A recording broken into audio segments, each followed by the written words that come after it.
ಬರ್ತೀನಮ್ಮ. Miss ಅಮ್ಮ ಬಾಯ್. ಸುಶಾಂತ್ ರೆಡಿನಾ? ಬೇಗ ಬನ್ನಿ. ಹಾ, ಟೈಮ್ ಬೇಡವಾ ಸ್ವಲ್ಪ?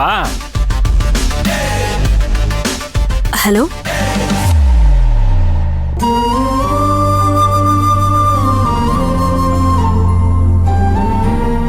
ಶಂಕ್ರು,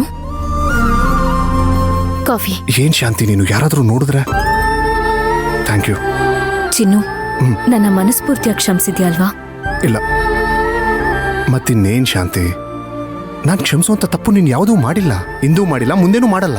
ಅದ್ ಹಾಗಲ್ಲ ಚಿನ್ನು, ನೀನೀಗ ಮಾತಾಡ್ತಿದ್ಯಲ್ಲ ಅದ್ ನಿನ್ ದೊಡ್ಡ ಮನ್ಸು, ಅದಕ್ಕೆ ಹಾಗೆ ಹೇಳ್ತಿದ್ಯಾ ಅಷ್ಟೇ.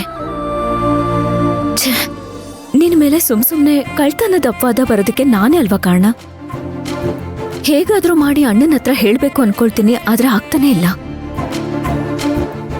ದಯವಿಟ್ಟು ನನ್ನ ಕ್ಷಮಿಸಿದ್ದೀನಿ ಅಂತ ಹೇಳು. ಶಾಂತಿ, ಇವಾಗ ಯಾಕೆ ಅದನ್ನೆಲ್ಲ ಮಾತಾಡ್ತಾ ಇದೀಯಾ? ಇವಾಗ ಅದನ್ನ ಮಾತಾಡಿದ್ರೆ ಸುಮ್ಮನೆ ನಿನಗೆ ಬೇಜಾರಾಗುತ್ತಲ್ವಾ? ಬಿಟ್ಬಿಡು ಅದನ್ನ. ಶಾಂತಿ, ಇನ್ನು ಎಷ್ಟೊತ್ತ ಯೋಚನೆ ಮಾಡ್ತೀಯಾ?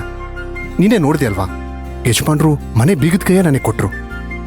ಏನೇ ಆದ್ರೂ ಮೊದ್ಲಿನ ತರ ಎಲ್ಲ ಸರಿ ಹೋಯ್ತಲ್ಲ. ನಿನ್ನ ಯಜಮಾನ್ರನ್ನ, ಅಮ್ಮವ್ರನ್ನ ಎಲ್ರೂ ನೋಡ್ತಾ ಇರ್ತೀನಿ. ಆ ಸಂತೋಷದ ಮುಂದೆ ಇದೆಲ್ಲ ಏನು? ಅದ್ ಹಾಗಲ್ಲ ಚಿನ್ನು. ಅದ್ ಹಾಗಲ್ಲ. ಚಿನ್ನುನ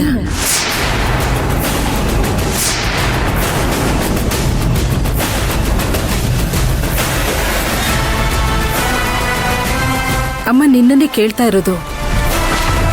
ಯಾರಮ್ಮ ಚಿನ್ನು? ಚಿನ್ನುನಾ? ಯಾರು ಇಲ್ವಲ್ಲ, ನಾನು ಇವನ್ನ ಕೇಳ್ತಾ ಇದ್ದೆ. ಇಷ್ಟೊತ್ತಾಗಿ ರಾಘವ್ ಬಂದಿಲ್ವಲ್ಲ ಅಂತ.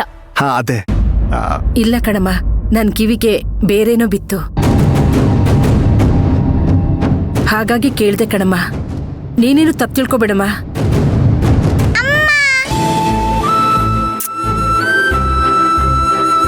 ಏಯ್, ಯಾಕೋ ಇವತ್ ಸ್ಕೂಲ್ಗೆ ಹೋಗಿಲ್ವೇನೋ?